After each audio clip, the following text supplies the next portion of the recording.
Hello guys, நான் ஒரு vs பேசுகிறேன். இன்றைக்கி நம்ம பார்க்க போகிற சீரிஸோட நேம் வந்து rising of the beast garden சொல்லக்கூடிய சீரிஸோட எபிசோட் 15 தான் இன்றைக்கி நம்ம பார்க்க போகிறோம். இதுக்கு முன்னாடி போட்ட எபிசோட் பார்க்காதவங்க போய் பார்த்துருவாங்க. அப்போ தான் கதை தொடர்ச்சியாக புரியும். ஸோ கண்டிப்பாக வந்து மிஸ் பண்ணாமல் தொடர்ச்சியாக பாருங்கள். சரிங்க, இஸ்லாமத்தோட கதைக்குள்ளே போகலாமா?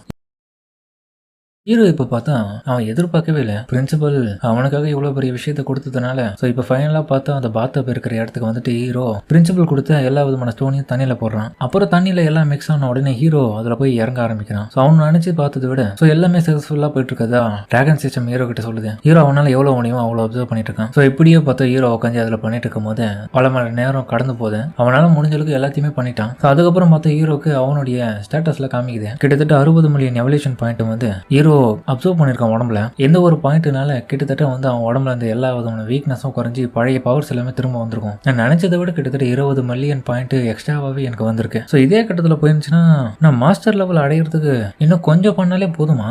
ஆமா, அப்ப அதை நம்ம ட்ரை பண்ணி பார்ப்போமா அப்படின்னு ஹீரோ திரும்பியும் வந்து அதே இடத்துல உட்காந்து கல்டிவேஷன் பண்ண ஆரம்பிச்சிட்டான். அப்பதான் டிராகன் சிஸ்டம் ஒரு வார்னிங் கொடுங்க. டே ஒரு நிமிஷம் இரு, அவசரப்படாத. ஆல்ரெடி வந்து நீ பீஸ்ட் கிங் லெவலில் அடைஞ்சிட்டேன், அதோடைய பீக்கில் இருக்கேன். இதே நிலைமையில ஒரு நாள் வந்து கண்டினியூவா இதே மாதிரி பண்ணியிருந்தேன்னா உன் உடம்புக்கு எதனா பிரச்சனை ஆகிறதுக்கு வாய்ப்பு இருக்குடா. ஸோ அதனால இப்போ இருக்கிறத வச்சு கொஞ்சம் பயன்படுத்திட்டு அதுக்கப்புறம் கொஞ்சம் டைம் கிடைக்கும் போது பண்ணினா கரெக்டாக இருக்கும். இந்த பாயிண்ட்டை கெயின் பண்ணுறதுக்கும் அதுக்கும் என்ன சம்மதம்? நீ புரிஞ்சிக்க மாட்டடா, நான் என்னடா பண்ணிட்டோம். எங்க பாரு, உனக்கு இப்போ வெறும் ரெண்டு ஆப்ஷன் தான் இருக்கு. ஃபர்ஸ்ட் வந்து சீக்கிரம் ரெடியம்னா என்னன்றதை நீ முதல்ல புரிஞ்சிக்க ஆரம்பிக்கணும். அதை புரிஞ்சிக்கினா தான் அதுக்கப்புறம் வந்து அதோடைய என்சான்மெண்ட்டை நீ உன்னால பண்றதுக்கே முடியும். அதுக்கு நீ அதிகப்படியான எவல்யூஷன் பாயிண்ட்டை செலவு பண்ற மாதிரி இருக்கும். அப்புறம் ரெண்டாவது, அதுக்கு வேற யாரோடைய உதவியும் தேவையில்லை, நீயே தானாவே பண்ணலாம். அப்ப நீ சொல்றபடி 5 மில்லியன் எவல்யூஷன் பாயிண்ட் இருந்தா நான் கண்டிப்பா வந்து சீக்கிரம் ட்ரெயினுக்குள்ள என்னால என்ட்ராக முடியும்னு சொல்றியா? ஆமாமா, நீ 5 மில்லியனை மட்டும் கூட நான் கண்டிப்பா அதுக்கான கேட் ஓப்பன் ஆயிடுச்சுன்னா உன்னை உள்ள கூட்டின்னு போறேன். அதுக்கப்புறம் இன்னும் நிறைய விதமான விஷயத்தை அங்க போய் கத்துக்கலாம். அப்புறம் ஹீரோ டிராகன் சிஸ்டம் சொன்னதுன்னு பெரிய அந்த பாயிண்ட் கொடுத்த செகண்டே டக்குன்னு அவனை தள்ளி விட்டுரும். ஹீரோ பார்த்தா அங்க இருந்து இப்ப வேற ஒரு இடத்துக்கு வந்திருப்பான். பார்த்தா அந்த இடம் தான் வந்து அந்த சீக்ரெட் ட்ரில்லியுமே.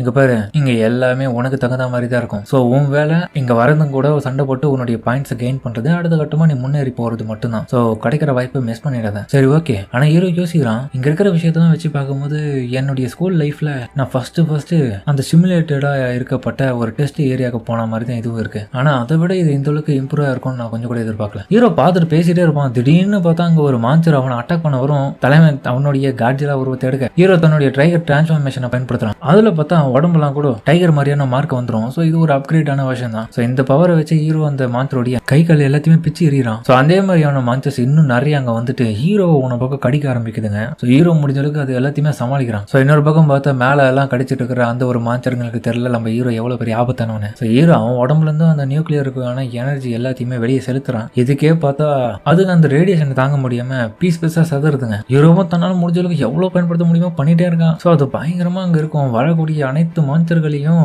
சதைச்சிட்டு இருக்கோம். உங்க எல்லாரையும் கொல்ல தானே இங்க வந்திருக்கேன். இதெல்லாம் என்னுடைய ஜஸ்ட் ட்ரைனிங் மட்டும் தான். சரி, இன்னொரு முறையில் அட்டாக் பண்ணி பார்ப்போம்னு சொல்லிட்டு ஒரு டெக்னிக்கை செக் பண்ணுவான். அதாவது ஈவில் ஐ டிராகன் crocodile-ஓடைய ஒரு அட்டாக் இதுக்கு முன்னாடி பார்த்துருப்போம். ஸோ அந்த அட்டாக்கை ட்ரை பண்றான். ஸோ அவனுக்கு முன்னாடி இன்னொரு மான்ஸ்டர் வந்திருக்கும், அது மாதிரி ட்ரை பண்ணலாம் சொல்லிட்டு ஹீரோ அந்த டெக்னிக்கால வந்து அந்த ஒரு சக்திகளை அது மாதிரி செலுத்துவான். அது உடனே வந்து ஒரு மாதிரி கொலாப்ஸ் ஆயிட்டு ஸ்டக் ஆயிடும். இது நான் கொடுத்த சக்தியை தாங்க முடியாம ஸ்டக் ஆகி நின்றுச்சா கண்டிப்பா இந்த சக்தியை பயன்படுத்தக்கூடாது வேற யார் மேலேயும். பண்ண நிலைமை மோசமான போல. இதை விட இருந்தாலும் வேற விதமா எதனா அட்டாக் பண்ண முடியுதுன்னு செக் பண்ணலாம். ஸோ அதுக்கப்புறம் பார்த்தா ஹீரோ வேற டெக்னிக்கை ட்ரை பண்ணலாம் சொல்லிட்டு தங்கிட்ட இருக்க நகங்களுக்காகவே ஸ்பெஷலான எபிலிட்டிலாம் இருக்கும். ஸோ அதை ட்ரை பண்ணலாம்னு பார்க்கும்போது அதுக்கேற்ற அடி வாங்கறதுக்குன்னு ஆளுங்க செஞ்சு வச்ச மாதிரி வந்துட்டே இருக்குங்க. ஸோ அங்க வர மான்ஸ்டர்ஸ் எல்லாத்தையுமே அதே மாதிரி தன்னுடைய புது டெக்னிக்கா இருக்கக்கூடிய கைகளை பயன்படுத்தி அட்டாக் பண்றான். அங்க பிச்சு போட்டுட்டு இருக்கான் அசால்ட்டா அந்த மான்ஸ்டர்ஸ் எல்லாத்தையுமே. இந்த மாதிரிலாம் வந்து ரியல் ஃபைட்டிங்ல நடக்க மாட்டேங்குது. கொத்தா வந்தானே இப்படிலாம் நல்லா இருக்குமே சண்டை போட. ஸோ ரொம்ப நேரம் கடந்து போயிடுச்சு. ஹீரோ முடிஞ்ச அளவுக்கு நிறைய கொண்டுட்டாங்க. அவனுக்கு பயங்கரமா மூச்சு வாங்குது. ஸோ திடீர்னு பார்த்தா இன்னொரு கூட்டமும் அங்க வரும் ஹீரோ அட்டாக் பண்ண. என்ன இது, இந்த ரெட் ஷெல்லிடு பீஸ்ட் தான் இன்னும் வந்துட்டே இருக்குங்க. ஆனா இதுங்களை கொல்றதுனாலேயே வந்து எனக்கு பவர் அதிகமாக தான் ஏறுது. இன்னும் கொஞ்சம் விட்டா நான் லார்ட் லெவலுக்கு போயிடுவேன். திரும்பவும் என் பிரச்சனை இல்லாம இருக்கும் எனக்கு. ஆனா பிரச்சனை என்னன்னா வரதுங்க எல்லாமே எக்கச்சக்கமா வருதுங்க. ஒரே டைம்ல தனித்தனியா வந்து மாட்ட மாட்டேங்குங்க. இதை முடிவுக்கு கொண்டு வரணும். ஸோ ஹீரோக்கு ஃபைனலாக பார்த்தா டிராகன் சிஸ்டமும் நீ சக்ஸஸ்ஃபுல்லாக அது எல்லாமே முடிச்சுட்டா நல்ல விஷயம். உனக்கு இதனாலேயே புது விதமான 2 எபிலிட்டி கிடைச்சிருக்கு. இதுக்கப்புறம் நீ அதை அசால்ட்டா பயன்படுத்தலாம். ஹீரோவும் ஆனா எனக்கு தெரிஞ்சு திரும்பி அந்த சீக்ரெட் ரூம்ல போயிட்டு நான் நிறைய விஷயத்தை எக்ஸ்பீரியன்ஸ் பண்ணணும்னு ஆசைப்படுறேன். அப்படின்னு பார்த்தா திடீர்னு யாரும் தெரியல அங்க வர மாதிரி கேட்டுட்டு ஹீரோவும் யாருடான்ற மாதிரி கத்துறான். அப்ப பார்த்தா ஹீரோக்கு நல்லாவே தெரிஞ்சு, அதாவது இதுக்கு முன்னாடி ஒரு ஹோட்டலுடைய ஓனரா வந்து நம்ம பிரின்சிபல் தெரிஞ்சு வந்திருப்பார்ல ஃப்ரெண்டு, அவர் தான் அங்க ஹீரோக்காக சாப்பாடு எடுத்துட்டு வந்திருக்காரு. உங்க பர்மிஷன் இல்லாம உள்ள வந்ததுக்கு மன்னிச்சிருங்க. ரொம்ப நேரம் கதவு தட்டியும் நீங்க வரலன்றதுக்காக தான் நான் சாப்பாடையும் உங்களுக்காக உள்ளே எடுத்து வந்தேன். உங்களை டிஸ்டர்ப் பண்ணி தான் எங்களை மன்னிச்சிருங்க. ஓ நீங்களா மிஸ்டர் ஹாங், ரொம்ப நன்றி. சரி நீங்க கிளம்புங்க, எனக்கு இங்க நிறைய வேலை இருக்கு. புரிஞ்சுது. இருந்தாலும் இந்த ஒரு பையன் ஆர்டினரியான ஒரு காலேஜ் ஸ்டூடெண்ட்ல நான் நினைச்சேன். ஆனா இவனுக்குள்ள இவ்வளவு சக்தி வாய்ந்த ஆறா இருக்கும் நான் எதிர்பார்க்கவே இல்லை. என்னமா இருந்துச்சு. சோ அதுக்கப்புறம் பார்த்தா ஹீரோ வாங்கலி கிட்ட வர அவன் உன்னொரு பக்கம் வாடா நண்பா என்ன எப்படி இருந்துச்சு மெடிக்கல் பார்த்துப்பேன். எல்லாம் சூப்பரா இருந்துச்சு. உங்க அப்பாவுக்கு தான் நான் ரொம்ப தேங்க்ஸ் சொல்லி ஆகணும். அதுக்கான ரீசன் என் அப்பா ரொம்ப மேல நம்பிக்கை வச்சிருக்காரு. அதனாலதான் இவ்வளவு பண்றாரு உனக்கு. சரி நீ என்ன பார்த்துட்டு இருக்க? நான் வந்து டோர்னமெண்டோடைய புது ரூல்ஸ் எல்லாம் என்னன்றதை பாக்குறேன். ஏன்னா இந்த காம்படிஷனை பொறுத்த வரைக்கும் மொத்தம் 3 ஸ்டேஜஸா பிரிஞ்சிருக்கல. ஃபர்ஸ்ட் ஸ்டேஜ்ல கிட்டத்தட்ட 10 ஸ்கூல்ஸ் சார்பா 2-on-2 டிரால முடிஞ்சிருக்கதா சொல்றாங்க அந்த செலக்ஷன். சோ ஜெயிச்சவங்க 5 பேரு, தோத்தவங்க 5 பேரு. அந்த ஸ்டேஜ்ல யாருமே எலிமினேட் ஆகல. செகண்ட் ஸ்டேஜ்ல பொறுத்த வரைக்கும் ஒன்லி 5 ஸ்கூல் குரூப் தான் ஜெயிக்கிறதுக்கான வாய்ப்பு இருக்கும். ஆனா அது 2-on-2 டியூயல் போறதுக்கான வாய்ப்பு ரொம்ப கம்மியா இருக்கும். எந்த ஸ்கூல் ஹையஸ்ட் பாயிண்ட் எடுக்குதோ அந்த ஸ்கூல் வந்து வின்னிங் குரூப்பா ப்ரோமோட் ஆயிடுமா. எந்த குரூப் தோக்குதோ அது கீழே போயிடுமா. மொத்தம் 6 குரூப் கிட்ட இந்த ஒரு செகண்ட் ஸ்டேஜை பொறுத்த வரைக்கும் டிரால முடிய போகுதுன்னு சொல்றாங்க. எலிமினேஷன் ஆகுறதுக்கு இந்த ஒரு ஸ்டேஜ்ல 3 ஸ்கூலுக்கு மட்டும் தான் தகுதி இருக்கும். அந்த 3 யூனிவர்சிட்டி சார்பா யாரு வரப்போறாங்கன்னு தெரியல. சோ மிச்சம் 4 தோத்து போன யூனிவர்சிட்டி சார்பா டிரால முடிச்சவங்க எல்லாருமே 2-on-2 பேட்டில் சண்டை போடணும். அப்படி விளையாடி 2 ஸ்கூல் வந்து அதுல இருந்து எலிமினேட் ஆவாங்க. சோ தேர்ட் ஸ்டேஜை பொறுத்த வரைக்கும் ஃபர்ஸ்ட் ரவுண்ட்ல 2 ஸ்கூல் கலந்துப்பாங்க. அதுல தோக்குற குரூப் வந்து செகண்ட்ல டிரால வந்து யூனிவர்சிட்டி சேர்ந்தவங்க கூட சண்டை போடலாம். அதுவும் செகண்ட் ஸ்டேஜ்ல ஜெயிச்சவங்களால மட்டும்தான் அவங்க கூட சண்டை போட முடியும். அப்புறம் ஜெயிச்சவங்க ஃபைனல் ரவுண்டுக்கு போவாங்க. ஃபைனல் பிளேஸ்ல இருந்து ஃபர்ஸ்ட் பிளேஸ் எடுக்குது யாருன்றது தான் பெரிய கஷ்டமான விஷயமே. ஏன்னா இப்போதைய கரண்ட்ல நமக்கு வெறும் 4 பாயிண்ட் தான் இருக்கு. நம்ம மேலேயும் போல கீழேயும் போடல, நடுத்தரத்துல இருக்கும். ஸோ அதனால முடிஞ்சளவுக்கு நம்ம எப்படியாச்சும் நம்மளுடைய பாயிண்ட்ஸை கெயின் பண்ணி ஆகணும். ஃபைனல்ஸ்ல நம்ம போய் கலந்துகிட்டே ஆகணும். நம்ம தோக்குற குரூப்பா மாறிட்டோம்னா அப்புறம் மூட்டையை கட்டின்னு வீட்டுக்கு கிளம்ப வேண்டியதான். ஆனா பிரச்சனை என்னன்னா இது எல்லாம் நடக்கிறதுக்கான ரீசனே அன்னைக்கு அந்த மவுண்டன்ஸ்ல இருக்கும் போது அந்த பிளாக் ஃபாக் வந்தது எல்லாத்தையுமே கெடுத்து விட்டுச்சு. அதை பத்திலாம் யோசிச்சு நீ ஃபீல் பண்ணிட்டு இருக்காதா. கண்டிப்பா நம்மளால வந்து திரும்ப மீட்டு வந்துட முடியும். ஆமா நீ சொல்றது உண்மைதான். ஏன்னா நமக்கு தான் நீ இருக்கிய ஜெயிக்கிறதுக்கு. அதுவும் இல்லாம நம்ம டிரால இருக்குன்றதுனால தான் நீ இப்படி சொல்றேன். இதுலயும் வந்து டாப்பா போனது யாருன்னு கேட்டுட்டு ஹீரோ ஷாக் ஆயிடுவோம் பாருங்க. யாருன்னு பார்த்தா அந்த குட்டி பையனாட்டம் இருந்த அந்த ஒரு யூனிவர்சிட்டி பையனுடைய டீம் தான் வந்து எல்லாத்துலயும் ஓரளவுக்கு டாப்பா முன்னேறிட்டு போயிட்டாங்க. சோ அப்புறம் ஹீரோக்கு திடீர்னு நோட்டிபிகேஷன் வரும். என்னன்னு தெரியல. ஏன்னா இது ஜோ டீச்சர் 12 PM அவர் மீட் பண்ண சொல்லியிருக்காரு. அதுக்கப்புறம் அவரை பார்க்கறதுக்காக போனா அங்க நிறைய பேர் இன்னும் உட்காந்துட்டு இருக்காங்க. அப்ப நம்ம ஜியா டீச்சர் இதெல்லாம் பார்த்துட்டு வாடா ரொம்ப நாள் ஆச்சு பார்க்காம. நான் பார்க்காத சமயத்துல இவ்வளவு சவுந்து போயிருப்பான்னு நினைச்சேன். ஓரளவுக்கு புத்துணர்ச்சி தான் இருக்கான். திரும்பி மீண்டு வந்துட்டான் போல. சோ உன்ன பக்கம் மொத்தம் வந்த உடனே நம்ம வந்து ஹீரோ கிட்ட வம்பு இழுக்கிறான். என்ன தம்பி என்ன சொன்ன டைம்ல வர மாட்டீங்களா? உங்களுக்கு தனியா ஒருத்தவங்க வகத்துல பார்க்க வைக்கணுமா? பசங்க கிட்ட கேட்டு வர வந்தேன்னு. நீங்க சொல்றது புரியுது. பட் இருந்தாலும் எனக்கு நிறைய வேலை இருந்ததுனாலதான் உங்களை மாதிரி வெட்டியா இல்லாம கொஞ்சம் லேட்டா வந்தேன். அப்புறம் அந்த மவுண்டன்ஸ்ல இருக்கும்போது எத்தனை லேண்ட் லெவல் மாஸ்டர்லாம் நீங்க கொன்னீங்கன்றது கொஞ்சம் சொன்னீங்கன்னா நல்லா இருக்கும். நான் கண்டிப்பா உன்னை விட பெட்டரா தான் பண்ணிருக்கேன் இதுல. அதனால நீ என்னை பத்தி கவலைப்படாத. அப்படியா? ஆனா நான் ஜஸ்ட் சப்ஸ்டிடியூட், நீங்க வைஸ் கேப்டன். அப்படி இருக்கும்போது எப்படி நீங்க என்ன விட நார்மலாவே ரொம்ப ஸ்ட்ராங்கான ஆள் தானே. நீங்க நிறைய எக்கச்சக்கமா கொண்டு இருப்பீங்கன்னு நினைச்சேன். ஏன்னா நான் கொண்டதே ஒரு சிலதை தான் கொண்டேன். அப்ப நீங்களும் கம்மியா தான் கொண்டு இருக்கீங்க சொல்றீங்களா? நல்லாவே தெரியுது. சோ அதுக்கப்புறம் பார்த்தா ஓடி அங்கிள் வந்து சரி எல்லாரும் வந்தாச்சு நம்ம மீட்டிங் ஆரம்பிப்போம். பிரின்சிபலும் ஆமா எல்லாரும் வந்தாச்சு மீட்டிங் ஆரம்பிக்கலாம். ஃபர்ஸ்ட் ரவுண்ட் ஆப்போனன்ட் யாரு நெக்ஸ்ட் அனலைஸ் பண்ண போறது நம்ம வாங்க தான். அவங்க கொடுத்த இன்ஃபர்மேஷன் வச்சு பார்க்கும்போது பெய்ஜிங் ஓடிய சூடா. அப்புறம் பார்த்தா இதெல்லாம் பார்த்தா நம்ம வாங்க நம்ம தலையிலேயே கட்டுறாரு எல்லாத்தையும் சொல்லிட்டு வேற வழி இல்லாம அவர் சொல்றதன் படி அவனே வந்து எல்லாத்தையும் சொல்ல ஆரம்பிக்கிற இன்ஃபர்மேஷன் எல்லாமே. அந்த பெய்ஜிங் யூனிவர்சிட்டியில ரொம்ப பவர்ஃபுல்லான பிளேயர்ஸ்னா 2 பேர் தான். அதுல ஒருத்தன் வைஸ் கேப்டன் ஃபேங்சி. அவனுடைய சக்திகளை வச்சு நீங்க பார்க்கும்போது யாருக்கு ஆப்போனண்டா வந்தா கரெக்டா இருக்கும்ன்றது யோசிச்சுக்கோங்க. என்னுடைய சஜஷன் கேட்டீங்கன்னா நம்மளுடைய டெபுட்டி கேப்டனை வந்து அனுப்பலாம் அப்படின்னு சொல்லிட்டு நம்ம வந்து அவன் செலக்ட் பண்ற வாங்க. என்னவோ உங்களால முடியும் தானே, பயப்பட மாட்டீங்களே. எனக்கு ஒன்றும் பயம்லாம் கிடையாது, நான் கண்டிப்பா ஜெயிச்சிருவேன். ஸோ இதெல்லாம் பார்த்து நம்ம சோலாங்க இந்த ஸ்ட்ராட்டஜி எல்லாம் கண்டிப்பா ஒர்க் ஆகுன்ற மாதிரி டவுட்லயே வந்து நம்ம வாங்க கிட்ட கேட்பான். வாங்கும் எல்லாமே ஒர்க் ஆகும், நீ பொறுமையா இருந்தா தானே, கொஞ்சம் நடக்கிற விஷயத்த உன்னிப்பா கவனிச்சு பண்ண. ஹீரோவும் இது எப்படியாப்பட்ட மேட்ச் இருக்க போது கண்டிப்பா ரிங் மேட்ச் எல்லாம் கிடையாது. இது 10 பிளேயர்ஸோட நம்ம காம்படிட் பண்ற மாதிரி இருக்கும். ஸோ டாப் 5ல வரவங்க இதுல செலக்ட் ஆகிறதுக்கு வாய்ப்பு இருக்கு. ஸோ கடைசி வரைக்கும் அப்போனா நீங்க 5 பேர் நீடிச்சு இருந்தா மட்டும்தான் அந்த செலக்ஷன்ல உங்களால வர முடியும். சரி அடுத்த ஆப்போனன்ட் யாரு பலசாலி? அவன் பேர் தான் யாங் டாங். ஸோ பார்த்தா நம்ம குட்டி கேப்டன் பெய்ஜிங் பீஸ்ட் டீம் யூனிவர்சிட்டியை சேர்ந்த கேப்டன். அவனுடைய பீஸ்ட் சொல்ல பொறுத்த வரைக்கும் ஒரு ஃபிளேம் பீஸ்ட். அது ஒரு ஸ்பெஷல் டைப் தான். ஸோ இதெல்லாம் பார்த்து வந்து இதெல்லாம் ஒரு இன்ஃபர்மேஷன் நீ சொல்லிட்டு இருக்க இதெல்லாம் எங்களுக்கு தெரியாதா? இந்த இன்ஃபர்மேஷனை நான் இங்க தெளிவாக எடுத்திருக்கேன். மற்றவங்களாம் உங்களை ஏமாத்தி வேற விதமா சொல்லி உங்களை தோக்கடிச்சிட்டாங்கன்னா என்ன பண்ணுவீங்க? லார்ட் லெவல் பீஸ்டையே நாங்கள் சமாளிச்சிருக்கோம். இந்த 14 வயசு பையன் வந்து லார்ட் லெவல் பீஸ்ட் சொல்ல வச்சு என்ன பண்ணிடுவான்? இவனால ஜெயிக்க முடியாதுன்னு சொல்லிட்டு அவன் ஓவரா பேச வாங்க யோசிக்கிறான். இந்த பைத்தியத்துக்கு எவ்வளவு சொன்னாலும் புரியாது, தோத்தாதான் அடிப்பட்டாதான் இது திருந்தும். முதல்ல நீங்க ஆக்சுவலான இந்த காம்பட் ஃபுட்டேஜ் பாருங்க. அவன் சண்டை போட்டது எல்லாமே நீங்க தெரிஞ்சுட்டு அதுக்கப்புறம் பேசுங்க. அப்புறமா தான் அவன் சண்டை போட்டதை காமிக்கிறாங்க. அப்போ அவன் முன்னாடி பார்த்த 2 தலை அந்த எர்த் டிராகன் வருது அவனை அட்டாக் பண்ண. ஸோ தலைவன் என்ன பண்றான்? என் டைம் எல்லாம் வேஸ்ட் பண்ணாத தள்ளி போயிடுன்ற மாதிரி மிரட்டுறான். ஸோ லாலிபாப் சாப்பிட்டுக்கினே பேசுறான். ஹீரோ இதை பார்த்துட்டு அதிர்ச்சியாக. ஸோ அப்பன்னு பார்த்து தான் உடனே வந்து அவனுடைய பீஸ் சொல்ல வெளியே வர வைப்பான். ஸோ ஃபைனலாக பார்த்தா அந்த இடத்துல வந்து அவனுடைய சண்டைகள் எல்லாமே ஹீரோ பார்த்துட்டு இருக்கான். ஸோ இதுலேயே முடிவு பண்ணிக்கோங்க அவனுடைய சண்டை எல்லாமே ரொம்ப ஸ்பெஷலாக தான் போயிட்டு இருக்கு. ஸோ திடீர்னு பார்த்தா அவன் சீல் மேஜிக்னு சொல்லிட்டு ஒன்று பயன்படுத்துவான். அந்த பீஸ்டோடைய சோலை பயன்படுத்தி அது அந்த டிராகனை அப்படியே கட்டி போட்டுரும். அதனால அசையவே முடியாது. ஸோ அவன் உடனே பார்த்தா இன்னும் 2 ஸ்வாடை பெருசாக வர வச்சு அதுங்களை பயங்கரமா வெட்டி சாய்ப்பான். அவன் வந்தான் பெரிய லெவலில் அடியெல்லாம் பெருசா பண்ணல, சின்னதான் அவன் சொல்லிட்டு இருக்கான்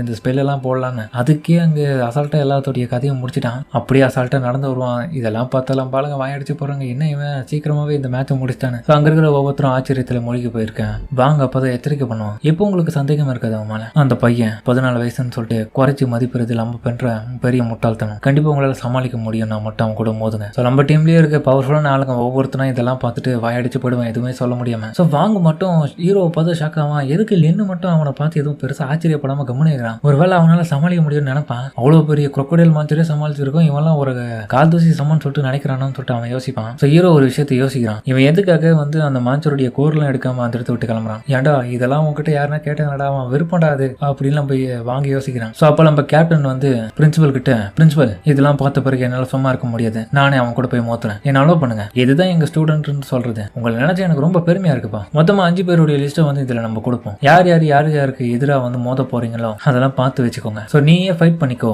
அந்த யாங் டாங்குக்கு எதிராக அப்படின்னு நம்ம கேப்டனை பிரின்சிபல் சொல்லுவாரு. அவன் உன பக்கம் ரொம்ப நன்றி பிரின்சிபல், அவனை விட மாட்டேன். ஸோ பிரின்சிபலை பொறுத்த வரைக்கும் நம்ம கேப்டன் மேலேயும் பெரிய நம்பிக்கை இருக்கு. ஏன்னா அவனாலையும் வந்து அந்த குட்டி பையனை சமாளிக்க முடியும்னு ஒரு நம்பிக்கையில தான் யோசிச்சு சொல்லிட்டு இருக்கான். இருந்தாலும் நம்ம ஹீரோ இப்பதான் அவ்வளவு பெரிய வேலையெல்லாம் பார்த்துட்டு வந்து ரெக்கவர் ஆகிட்டு இருக்கான். ஸோ இந்த ஒரு நிலைமையில அவன் கூட மோதினாலும் கண்டிப்பா பிரச்சனை எதனா பெருசா போகிறதுக்கும் வாய்ப்பு இருக்கனால தான் அவரு அந்த முடிவு எடுத்திருக்காரு. மேபி வந்து கேப்டனே தோத்தாலும் நம்ம கிட்ட தான் ஒரு ட்ரம்ப் கார்டு இன்னொன்னு இருக்குன்னு சொல்லிட்டு ஹீரோவை தான் பாப்பாரு. ஸோ கன்ஃபார்மான பேர் ஒவ்வொருத்தரையே வந்து அவர் சொல்லிட்டு இருக்காரு. இதுல யார் இருக்கான்னா நம்ம ஹீரோ, அப்புறம் அந்த ஊவு, நம்ம 3rd ரேங்கரு, ஸோ அதுக்கப்புறம் வந்து நம்ம ஷூவும் இருக்கான். ஸோ முக்கியமா நம்ம கேப்டன் அவனும் இருக்கான். ஸோ 5 பேர் லிஸ்ட் ரெடியா இருக்கு. ஸோ காம்படிஷன் அஃபிஷியலா அங்க ஓப்பன் ஆயிடுச்சு. ஸோ இன்னொரு பக்கம் பார்த்தா வாங்க சோலாங் கிட்ட பில்டப் பண்ணிட்டு இருக்கான். கண்டிப்பா பாரு இதுக்கப்புறம் வரக்கூடிய எல்லா மேட்ச்லயும் வந்து நம்ம லீன தான் ஜெயிக்க போறான். டேய் அவனே இப்பதான் ரெஸ்ட் எடுத்து வந்திருக்கான், ரொம்ப பில்டப் பண்ணதுல கம்முன்னுறான். ஸோ அப்பதான் பார்த்தா பக்கத்துல இருக்க நம்ம ஹீரோவை பார்த்து அவன் கேட்பான், நம்ம வாங்கும் என்னடா உன்னால எல்லாமே முடியும் தானே, ரொம்ப பவர்ஃபுல்லா மாறிட்டு தானே, அந்த கடைசியா வந்து அந்த பெரிய பிளாக் ஃபாக்கு அப்புறம் வந்து அந்த crocodile சமாளிச்சேன், அந்த அளவுக்கு எல்லாரையும் சமாளிக்க மாட்டேன். டே முட்டாளே, நம்ம வெறும் சமாளிச்சோம், அதுக்குள்ளே தான் மற்ற பிரின்சிபல் வந்து நமக்கு உதவி பண்ணாங்க, அதனால தான் நம்ம பழச்சு இவ்வளவு தூரம் இருக்கும். மேபி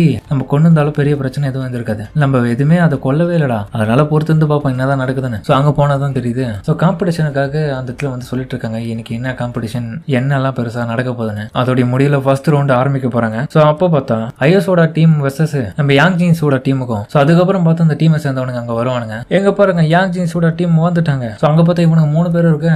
ஹீரோ இதை பார்த்துட்டு ஷோ கிட்ட ஷோ இவனுக்கு தானே 3 பேரும் உன்னை அட்டாக் பண்ணானுங்க. ஆமாமா அவனுக்கு 3 பேருமே தான். ஸோ அப்புறம் பார்த்தா அந்த இடத்துல அவங்க டீமுக்கான ஆப்போனன்ட் டீமா வருவானுங்க. ஸோ அந்த ஆப்போனன்ட் டீம்ல இருக்கிற கேப்டன் வந்து ரொம்ப வெறுப்புல இருப்பான், இங்க எவனையும் விட மாட்டான், ஃபைனலா வாய்ப்பு கிடைச்சாச்சுன்னு. ஸோ அவனுடைய ஆப்போனன்ஸை பொறுத்த வரைக்கும் அவன் அங்கே குப்பையா தான் பாக்குறான், ஈஸியா அழிச்சிட்டு நம்ம ஜெயிச்சுட்டு போயிடலான்னு. ஸோ ஒரு வழியா வந்து கேமை ஸ்டார்ட் பண்றாங்க. ஸோ 2 டீம்லயும் இருக்கிற கேப்டன்ஸ் தான் மோத போறாங்க இதுல. ஸோ ஃபைனலா பார்த்தா அவனுக்கு டிரான்ஸ்ஃபர்மேஷன் மாறிட்டு அடுத்த கட்டம் சண்டை தான் அங்க வேற லெவலா போகுது. ஸோ ஹீரோ இதெல்லாம் பார்த்துட்டு திரும்பியும் அதே தப்ப பண்ணாம இருந்தா இவனுக்கு ஜெயிப்பானுங்க, பண்ணிட்டானுங்கன்னா கண்டிப்பா அவனுக்கு கிட்ட தோத்துட்டு பயங்கரமா அடி வாங்க போறானுங்க. ஸோ மக்களும் உன்ன பக்கம் இதெல்லாம் பார்த்துட்டு ஒரு பதட்டமும் இல்லாம சண்டை போடுறானுங்க பாரு. அதுல வேற அங்க இருக்கிற ஆப்போனன்ட் ஒருத்தன் வந்து ஏன்ஷியன் டைப் பீஸ்ட் வச்சிருக்கின்ற மாதிரி சொல்லுவாங்க. பார்த்தா நம்ம ஷூவை அட்டாக் பண்ண வந்தால அந்த ஆப்போனன்ட்டுக்கான இன்னொரு ஆப்போனன்ட்டே பார்த்து வேற லெவலான ஒரு பீஸ்டோட முன்னாடி நினைக்கிறான். ஸோ அது ரொம்ப பவர்ஃபுல்லா இருக்காங்க பார்க்க. ஏன்னா என்ன பார்த்து பயப்படுற நீ, சாதாரண பூச்சி தான் நீ. ஸோ உடனே பார்த்தா அந்த ஆப்போனன்ட் தன்னுடைய அட்டாக்ஸை பண்ண ஆரம்பிப்பான் அந்த கொடுக்க பயன்படுத்தி, இதெல்லாம் ஒன்றும் வேலை செய்யாது என்கிட்ட அப்படின்னு சொல்லிட்டு இன்னொரு பக்கம் பார்த்தா அவன் கிட்ட வந்து அட்டாக் பண்ண வருவான். ஸோ இன்னொரு பக்கம் அவன் முடிஞ்ச அளவுக்கு தடுத்துட்டே இருப்பான்,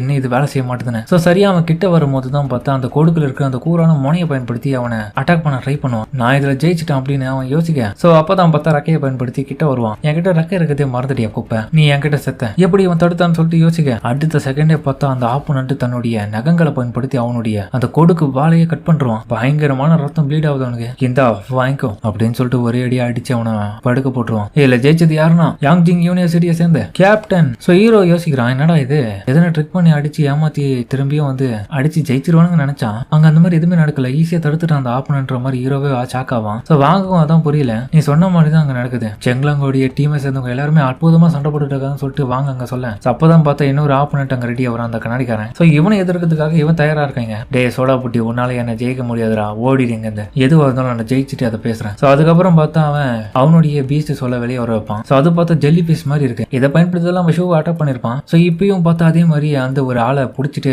அவனுக்கு நிறைய ஷாக்கை கொடுப்பான். இருப்பான் உடம்புல அந்த டென்டகல்ஸால. அவன் கத்தனாலும் திடீர்னு பார்த்தா இவனே ஷாக் ஆவான். எப்படி இவன் இந்த தாக்கு பிடிச்சி நிக்கிறான், என்ன தோத்துட்டேன்னு நினைச்சியா, இந்த ட்ரிக் எல்லாம் என்கிட்ட வேலை செய்யாத, உன் கதை முடிஞ்சுன்னு சொல்லிட்டு உடனே அவனுடைய நகங்களை பயன்படுத்தி அந்த டென்டகல்ஸை மொத்தமா வெட்டி விட்டுருவான். பட் இருந்தாலும் பார்த்தா அதே மாதிரியான டென்டகல்ஸ் திரும்பியும் வளர வச்சு தண்டர் ஸ்கைன்னு சொல்லிட்டு இன்னொரு அட்டாக் பண்ணுவான். திரும்பியும் அவனுடைய நகங்களை பயன்படுத்தி அந்த ஒரு ஸ்லாஷை தடுத்துருவான். சோ உடனே பார்த்தா அவன் அந்த இருக்க மாட்டான். எங்க போயிட்டான்னு சொல்லிட்டு அந்த கண்ணாடிக்காரன் யோசிச்சுட்டு இருக்கும் போது தான் திடீர்னு பார்த்தா பின்னாடி வந்து ஒரு சர்ப்ரைஸ் கொடுப்பான் பாருங்க, உன் கதை முடிஞ்சது அப்படின்னு சொல்லிட்டு வந்து நிக்க. உடனே அவனுக்கு பெரிய ஷாக்கு. அதோட இந்த இடத்துல இந்த எபிசோட முடிக்கிறாங்க. கண்டிப்பா உங்க எல்லாருக்கும் வந்து இந்த எபிசோட் பிடிச்சிருக்கும் நம்புறேன். ஸோ பிடிச்சிருந்த பட்சத்தில் கண்டினியூவா பார்த்து சப்போர்ட் பண்ணீங்கன்னு ஒரு நம்பிக்கையில தொடர்ச்சியா போறேன். ஸோ முடிஞ்ச அளவுக்கு பொறுமையா பாருங்க. ஸோ இன்னும் நிறைய பேர் வந்து நோட்டிஃபிகேஷன் போறது இல்லைன்னு நினைக்கிறேன். முடிஞ்ச அளவுக்கு லைக் சப்ஸ்கிரைப் ஸோ ஹைப்ன்ற ஒரு விஷயத்தெல்லாம் கூட போட்டீங்கன்னா கண்டிப்பா இன்னும் நிறைய பேருக்கு போகும். நோட்டிஃபிகேஷன் சொன்னேன். ஹீரோ நினைச்சது பார்த்ததை விட இந்த இடத்துல பார்த்தா ஏகப்பட்ட விஷயங்கள் நிறைய மாறினே இருக்கு. ஹீரோ வீக்கா இருந்தா இவ்வளவு நாள். ஸோ அவருடைய சிஸ்டத்தோடைய உதவி மூலமா திரும்பியும் கொஞ்சம் கொஞ்சமா பவர்ஸை கெயின் பண்ணிட்டான். ஸோ அடுத்த கட்டமா அவனுடைய மேட்சஸ்லாம் எப்படி இருக்க போதுன்னு தெரியல. ஏன்னா ஏகப்பட்ட ஆப்பனன்ஸ் எல்லாமே வேற லெவலா இருக்கானுங்க பவர்ஸோட வச்சுக்கிட்டு. இன்னொரு பக்கம் பார்த்தா ஒரு 14 வயசு பையனை ஹீரோ எப்படி தடுக்க போறான்னு தெரியல. அவன் டீம் எப்படி எல்லாம் மேட்சை சமாளிக்க போறாங்கன்னு தெரியல. முதல்ல ஃபைனல் வரைக்குமே அவங்களுடைய டீம் இந்த இடத்துல செலக்ட் ஆகுமா கூட தெரியல. ஸோ அது எல்லாமே பொறுத்து இருந்து பார்ப்போம். சரிங்க, இதோட இந்த வீடியோ முடிச்சுமா.